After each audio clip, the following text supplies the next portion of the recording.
Bubul's Big Zoo Day. Bubul couldn't stop thinking about the zoo. All week at school, he and Jontu and Mina had talked about it. Today was Saturday, and the big zoo trip was finally here. "Are you ready, Bubul?"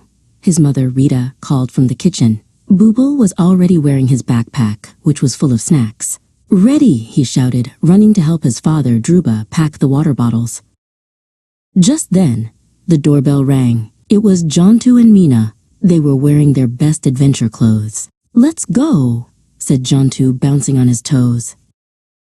The three friends and Bubul's parents all piled into the car. The city whizzed by the windows. Bubul sang a song about monkeys, and Jontu and Mina clapped along. Soon, they saw a big sign with a smiling giraffe on it. "We're here," shouted Mina. The zoo gate was wide open, inviting them in. The first stop was the monkeys. They swung from ropes and chattered at each other. One little monkey with a long tail swung right over their heads. Next, they saw the lions.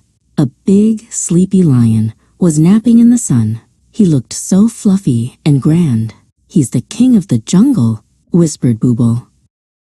The giraffes were so tall. Their necks stretched all the way up to the clouds. One of them bent down to nibble on a leaf, and its long eyelashes blinked slowly.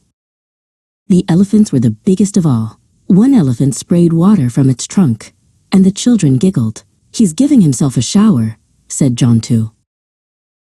As the sun began to set, they walked back to the car, their feet a little tired but their hearts full of happy memories. It had been the best day ever, full of new animal friends.